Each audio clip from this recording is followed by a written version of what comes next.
हिंदू धर्म की कहानियों में गंगा का स्वर्ग से धरती पर आना बहुत ही महत्वपूर्ण है। ये कहानी त्याग, दया और स्वर्ग और धरती के संबंध की है। कहते हैं कि गंगा स्वर्ग में एक दिव्य नदी थी और राजा भगीरथ उन्हें धरती पर लाना चाहते थे क्योंकि उनका पानी बहुत पवित्र था। भागीरथ के पूर्वजों को ऋषि कपिल ने श्राप दिया था और वो श्राप सिर्फ गंगा के पवित्र जल से ही दूर हो सकता था। अपने पूर्वजों को मुक्त करने के लिए भगीरथ ने इतनी कठिन तपस्या की कि स्वर्ग भी हिल गया। आखिरकार ब्रह्मा जी मान गए और गंगा को धरती पर भेजने को तैयार हो गए। लेकिन गंगा का वेग इतना ज्यादा था कि धरती उसे सहन नहीं कर सकती थी। तब भगवान शिव ने गंगा को अपनी जटाओं में समेट लिया, जिससे धरती का बचाव हुआ। फिर गंगा शिव जी के बालों से होकर हिमालय पर आई। इस वजह से गंगा और भी पवित्र हो गई और वो पापों को धोने वाली और मोक्ष देने वाली नदी बन गई। गंगा के धरती पर आने की कहानी हिंदू धर्म की मान्यताओं को दर्शाती है। तपस्या की शक्ति, देवताओं और मनुष्यों का संबंध और नदियों का दिव्य महत्व। ये बताती है कि नदियां सिर्फ पानी ही नहीं बल्कि जीवित देवी हैं जिनका सम्मान करना चाहिए।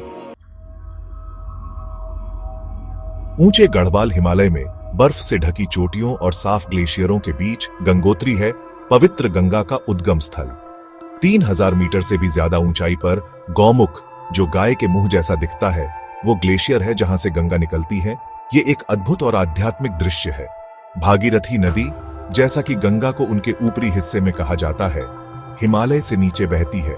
ऊबड़ खाबड़ रास्तों से होकर प्रकृति की शक्ति और सुंदरता का प्रमाण देती है।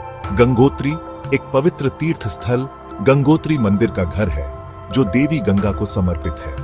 दूर दूर से तीर्थयात्री गंगोत्री की कठिन यात्रा करते हैं, मां गंगा का आशीर्वाद लेने और अपनी आस्था के स्रोत को देखने के लिए। हवा में मंत्रों और प्रार्थनाओं की गूंज होती है क्योंकि भक्त खुद को पवित्र वातावरण में डुबो देते हैं।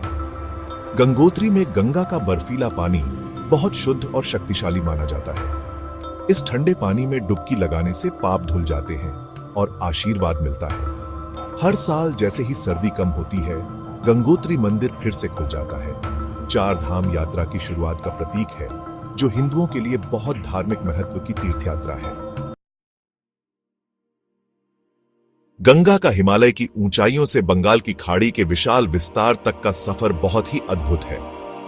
देवी के रूप में पूजी जाने वाली यह नदी अलग अलग जगहों से होकर बहती है, अपने रास्ते में जीवन और संस्कृति को पोषित करती है। जैसे ही गंगा बर्फीली ऊंचाइयों से नीचे उतरती है, वह कई सहायक नदियों से शक्ति प्राप्त करती है। हर एक उसकी मात्रा और जीवन शक्ति को बढ़ाती है। उत्तर भारत के उपजाऊ मैदानों से होकर बहती हुई गंगा कृषि भूमि को सिंचित करती है, शहरों का पालन पोषण करती है और अनगिनत जीवन का पोषण करती है। हरिद्वार, वाराणसी और इलाहाबाद शहरों का विशेष महत्व है, जहां गंगा न केवल जीवन का स्रोत है बल्कि धार्मिक और सांस्कृतिक रीतियों का भी एक महत्वपूर्ण हिस्सा है। वाराणसी में नदी के किनारे घाट आध्यात्मिक गतिविधियों का केंद्र है, जहां तीर्थयात्री अनुष्ठान करते हैं, प्रार्थना करते हैं और मोक्ष चाहते हैं। प्रयागराज या इलाहाबाद में गंगा, यमुना और पौराणिक सरस्वती का संगम हिंदू धर्म में सबसे पवित्र स्थानों में से एक माना जाता है। त्रिवेणी संगम के रूप में जाना जाने वाला यह पवित्र संगम आध्यात्मिक सफाई और नवीनीकरण के लिए एक शक्तिशाली स्थल माना जाता है। अंत में गंगा बंगाल की खाड़ी में मिलने से पहले सुंदरबन एक अनोखे मैंग्रोव पारिस्थितिकी तंत्र तक पहुंचती है। यहाँ उसकी यात्रा समाप्त होती है, लेकिन उसका प्रभाव जारी रहता है क्योंकि वह लाखों लोगों के लिए जीवन, पवित्रता और दिव्य कृपा का प्रतीक बनी हुई है। गंगा का धार्मिक महत्व भारत के आध्यात्मिक ताने बाने में गहराई से समाया हुआ है। देवी देवताओं की नदी के रूप में गंगा की पूजा बहुत श्रद्धा और भक्ति के साथ की जाती है। वह सिर्फ एक भौतिक चीज नहीं है बल्कि एक दिव्य मां है, जिनके जल में देवताओं का आशीर्वाद माना जाता है। गंगा दशहरा और मकर संक्रांति जैसे त्योहार बड़े उत्साह के साथ मनाए जाते हैं, जहां भक्त नदी देवी का सम्मान करने और आशीर्वाद लेने के लिए इकट्ठा होते हैं। गंगा आरती जैसे अनुष्ठान जो प्रतिदिन विभिन्न घाटों पर किए जाते हैं, भक्ति और विश्वास का एक मनमोहक दृश्य है। नदी जन्म से मृत्यु तक जीवन चक्र के अनुष्ठानों का भी केंद्र है। मृतक की राख को गंगा में विसर्जित करने की प्रथा से मोक्ष मिलता है। आत्मा को पुनर्जन्म के चक्र से मुक्ति मिलती है। गंगा की शुद्ध करने की शक्तियों में यह गहरी आस्था उनकी भूमिका को सांसारिक और दिव्य के बीच एक सेतु के रूप में रेखांकित करती है। संक्षेप में, गंगा एक नदी से कहीं अधिक है। वह दिव्य कृपा का जीवंत अवतार है, एक पालनहार मां है और लाखों भक्तों के लिए आध्यात्मिक सांत्वना का स्रोत है। मां गंगा का पवित्र जल लाखों लोगों के दिलों में एक विशेष स्थान रखता है। प्राचीन काल से इन जलों को शुद्धि और दिव्य आशीर्वाद के स्रोत के रूप में सम्मानित किया गया है। अनगिनत अनुष्ठानों में भक्त अपनी आत्मा को शुद्ध करने और अपने पापों को धोने के लिए खुद को पवित्र नदी में डुबो देते हैं। माना जाता है कि शुद्धि का यह कार्य आध्यात्मिक नवीनीकरण और आंतरिक शांति लाता है। मां गंगा को अर्पण गहरी भक्ति के साथ किए जाते हैं। फूल, धूप और दीपक धीरे से पानी में रखे जाते हैं, जो दिव्य के साथ हार्दिक संबंध का प्रतीक है। ये पवित्र प्रसाद कृतज्ञता व्यक्त करने और नदी देवी का आशीर्वाद लेने का एक तरीका है।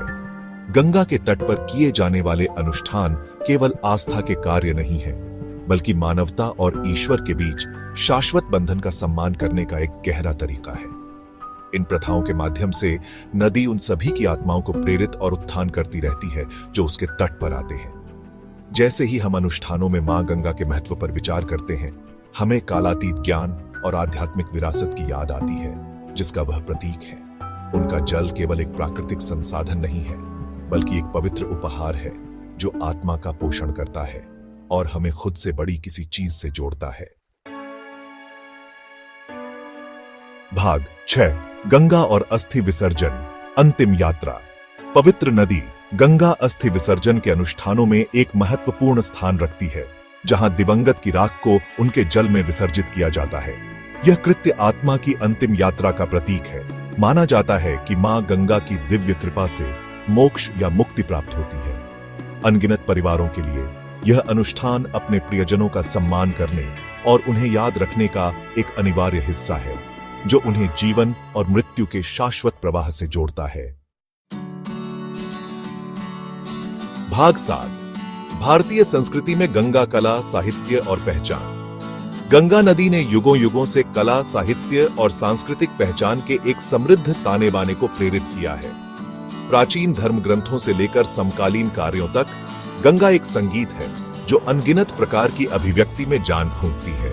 कलाकारों, कवियों और लेखकों ने उनकी महिमा और रहस्य को आकर्षित किया है, उनके सार को भारत के सांस्कृतिक ताने बाने में अंतर्निहित किया है। इन रचनात्मक प्रयासों के माध्यम से गंगा लाखों लोगों की पहचान और विरासत को आकार देना और प्रतिबिंबित करना जारी रखती है। भाग 8, आर्थिक जीवन रेखा, कृषि, उद्योग और उससे आगे। गंगा केवल एक नदी नहीं है, वह इस क्षेत्र में कृषि और उद्योग की जीवनदायिनी है। उसका पानी विशाल कृषि भूमि की सिंचाई करता है, लाखों किसानों की आजीविका का पोषण करता है। इसके अतिरिक्त नदी कई उद्योगों का समर्थन करती है, आवश्यक संसाधन प्रदान करती है और व्यापार और वाणिज्य को सुविधाजनक बनाती है। गंगा का आर्थिक महत्व उसके किनारों से कहीं आगे तक फैला हुआ है, जो पूरे देश की समृद्धि और विकास को प्रभावित करता है। भाग 9, गंगा आज, चुनौतियां और संरक्षण का आह्वान। आज गंगा अभूतपूर्व चुनौतियों का सामना कर रही है। प्रदूषण, अति निष्कर्षण और जलवायु परिवर्तन उसके अस्तित्व के लिए खतरा है। संरक्षण का आह्वान पहले से कहीं अधिक जरूरी है। नदी को साफ करने और फिर से जीवंत करने के प्रयास चल रहे हैं, लेकिन इसके लिए हम सभी की सामूहिक प्रतिबद्धता की आवश्यकता है। गंगा की पवित्रता और स्वास्थ्य को बनाए रखना केवल एक पर्यावरणीय अनिवार्यता नहीं है, यह एक सांस्कृतिक और आध्यात्मिक कर्तव्य है जो हम भावी पीढ़ियों के प्रति करते हैं।